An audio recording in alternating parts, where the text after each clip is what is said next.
Voilà, bonjour à toutes, bonjour à tous. Alors maintenant, on va traiter l'exercice numéro 2, physique, les ondes mécaniques. On commence. L'énoncé de l'exercice, donc on aura une douzaine de questions. Alors on va enchaîner question par question. De quoi il s'agit? Donc je prends le laser pour que ce soit plus clair pour les élèves. Sur le graphique, voilà, ici nous avons un petit schéma, un graphique, et modéliser l'aspect d'une corde. Ça veut dire quoi? L'aspect, c'est comme si vous avez une photo. L'aspect de la corde, ou bien une photo de la corde, à un instant t égale à 2 secondes. Ça veut dire quoi 2 secondes? Ça veut dire que l'onde a commencé à se propager à partir de l'instant t égale à 0. Et après 2 secondes de propagation, on a pris une photo, ou bien voilà, ça représente l'aspect de la corde. Voilà, c'est expliqué ici. Après avoir créé une onde à son extrémité S, et cela à l'instant initial t égale à 0.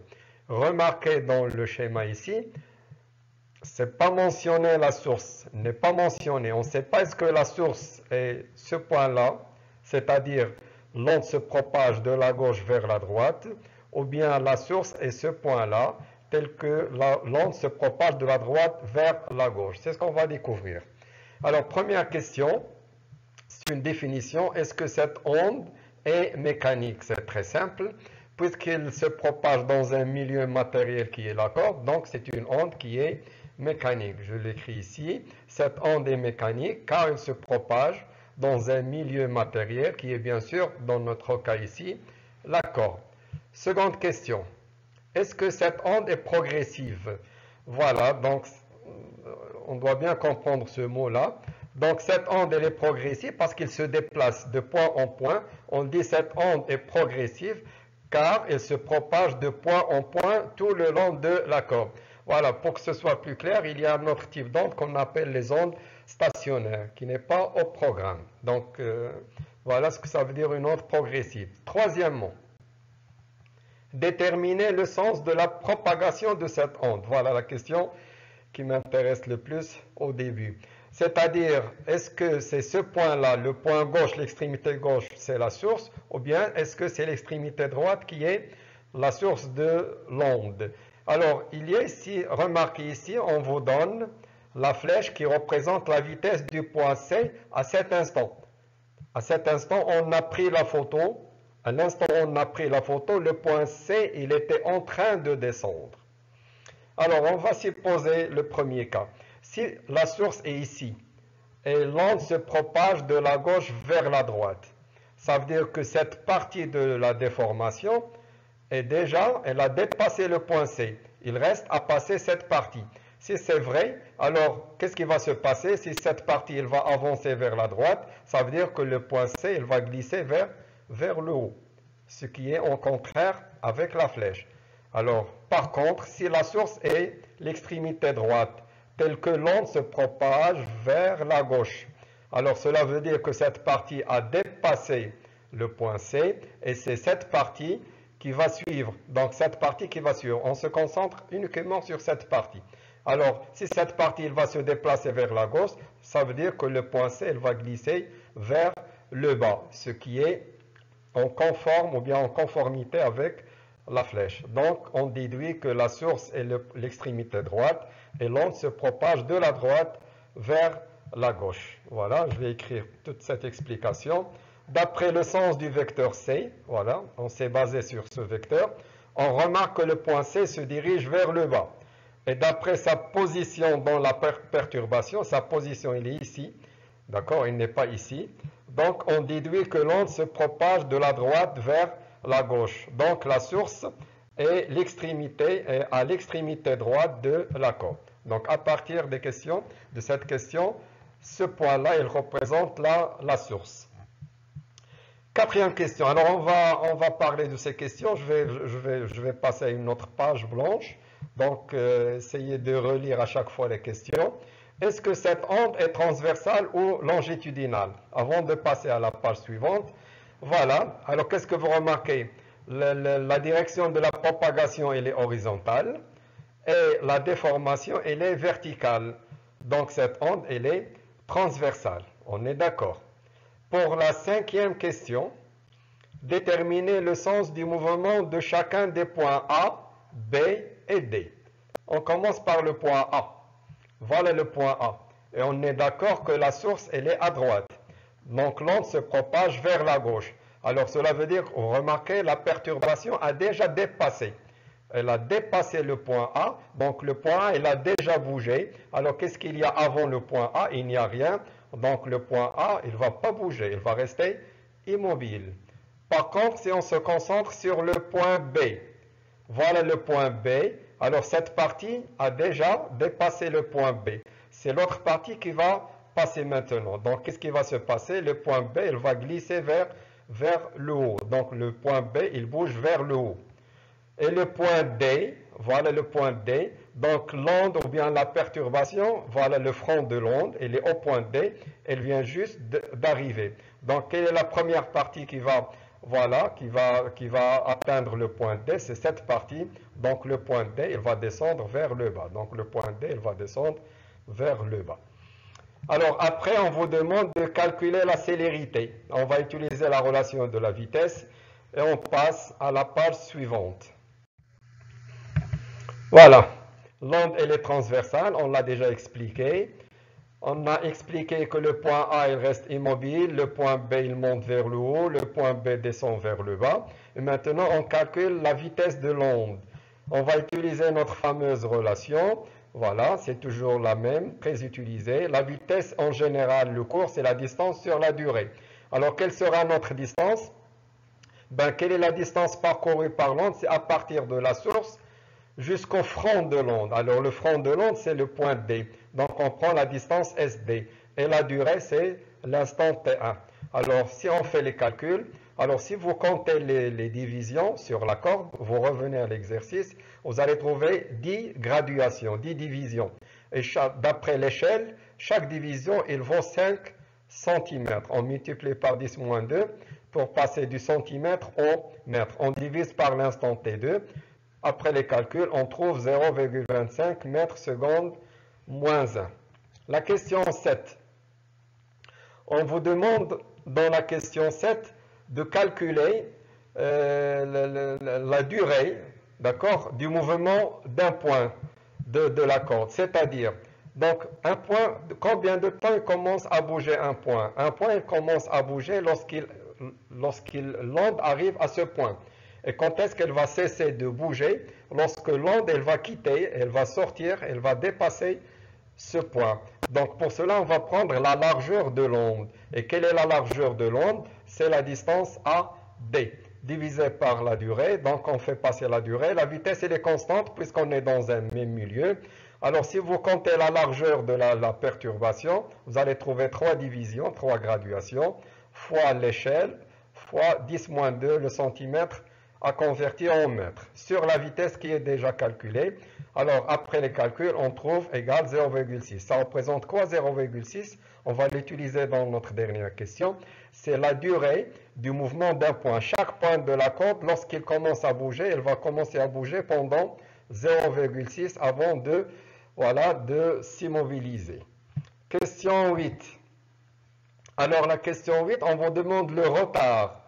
Le retard, ou bien à quel instant, c'est pas le retard, à quel instant le point A il va commencer à bouger. Alors, à quel instant le point A il va commencer à bouger? On utilise toujours la même relation d'une manière générale. La vitesse, c'est la distance sur le temps, la durée. Et quand est-ce que le point il va commencer à bouger? Lorsque le front de l'onde arrive à ce point. L'onde, elle démarre du point S et elle doit arriver au point A. Donc, on va prendre la distance S de la source jusqu'au point A.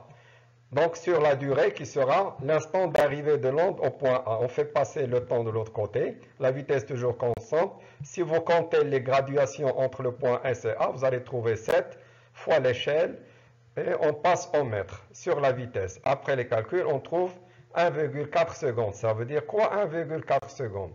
Ça veut dire que l'onde à t égale à 0, elle a démarré du point S.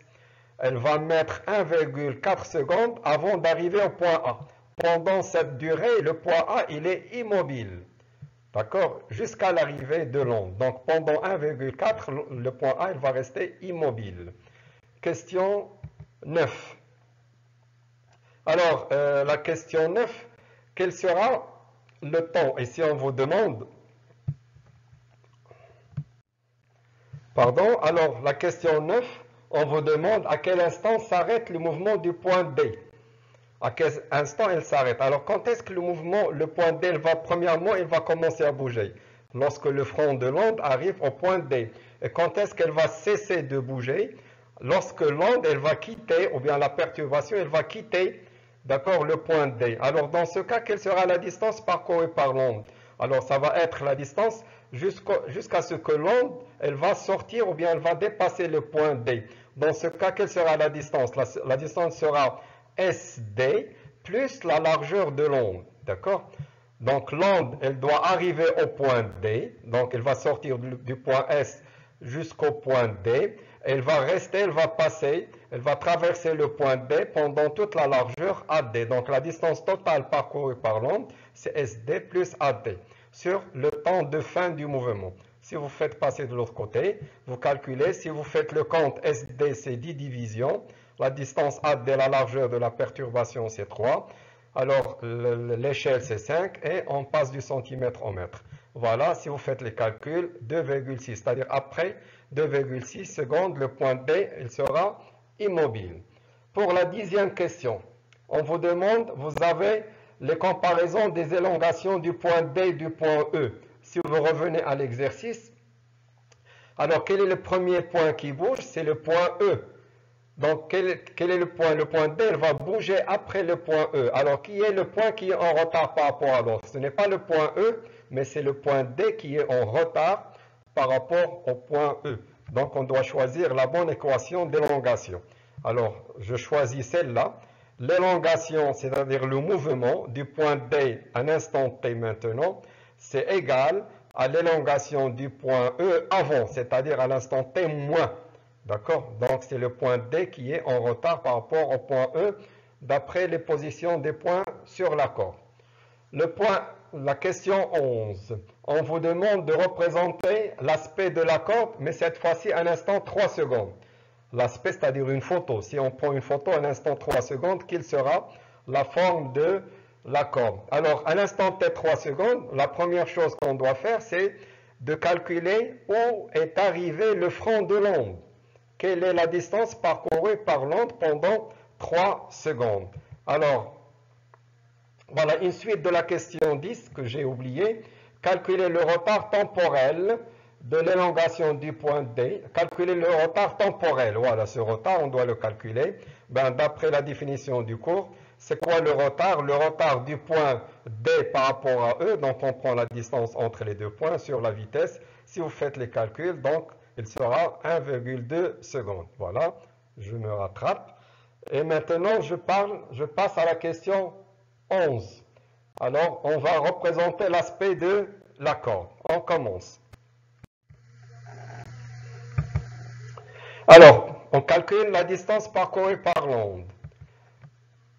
La distance d'après la relation de la vitesse, la distance sera la vitesse fois l'instant T2. La vitesse, elle est toujours constante, 0,25. L'instant, c'est 3 secondes. On trouve 0,75 mètres. Alors, il faut impérativement passer au centimètre. Pourquoi? Parce que la corde, elle est graduée en centimètres. On trouve 75 centimètres. Ça veut dire quoi? Ça veut dire que l'onde, le front de l'onde, elle est arrivée au point d'abscisse 75 cm. Alors, on va compter le nombre de graduations. Chaque graduation, elle vaut 5 cm. Donc, on prend la distance 75 et on va la diviser par l'échelle. On trouve 15 divisions. C'est-à-dire, on va compter les 15 divisions pour positionner le front de l'onde. Et je représente. Voilà, si vous faites le compte, alors ça c'est la source, ça fait 1, 2, 3, 4, 5, 6, 7, 8, 9, 10, 11, 12, 13, 14 et 15. Ça c'est la locomotive, on dit le front de l'onde. Donc l'onde est arrivée ici à l'instant t égale à 3 secondes. Et on présente la perturbation, elle sera, voilà, toujours la même. Notre dernière question, si on vous demande de représenter la courbe de l'élongation du point A en fonction du temps. Donc, Premièrement, pour représenter la courbe, on a besoin de deux informations. Quel est le retard du point A par rapport à la source? Ça veut dire quoi le retard? C'est-à-dire quand est-ce que le point A il va commencer à bouger? Parce que le premier point qui bouge, c'est S, et les autres points ils vont bouger après. Alors d'après les questions précédentes, on a déjà calculé le retard. C'est 1,4 secondes. Et quand le point A il va commencer à bouger, il faut calculer pendant combien de temps il va rester en mouvement. Donc la durée de son mouvement, on l'a déjà calculé, c'est 0,6. Et je représente et j'explique. Alors, ça, ce n'est pas la courbe. Ça, c'est la courbe. Ça, c'est une courbe mathématique. Alors, on représente le mouvement d'un seul point de la courbe en fonction du temps. Souvent, les élèves n'arrivent pas à faire la différence entre les deux. Ça, c'est la courbe, c'est une photo. Et ça, c'est quand vous faites dans les exercices de maths, vous représentez des courbes. Ça, c'est une courbe. Et j'explique comment il bouge le point A en fonction du temps. À t égale à 0, le point A, il ne bouge pas. Alors, qu'est-ce qu'on a dit? Quand est-ce que l'onde elle va arriver? Après 1,4 secondes. Donc, après 1,4 secondes, le point A, il va rester immobile. Elle ne va pas ni monter, ni descendre. Elle va rester immobile. Pendant combien de temps? Pendant 1,4 secondes. À l'instant t,1 seconde, l'onde, le front de l'onde est arrivé maintenant au point A. Alors, il va bouger selon la formation, la déformation. Ici, on a déformation vers le bas. Alors, le point, il va descendre vers le bas, puis il va remonter. Pendant combien de temps il va bouger? Pendant une durée de 0,6 secondes. Donc, 1,4 plus 0,6, ça vous donne 2. À partir du point 2, qu'est-ce qui s'est passé? L'onde a dépassé le point A. Elle l'a dépassé. Alors, le point A, elle va revenir à sa position initiale et elle va rester immobile. Donc cette courbe, ça représente l'élongation du point A, c'est-à-dire son mouvement, en fonction du temps. Voilà, j'espère que c'est clair. Essayez de refaire l'exercice. Merci.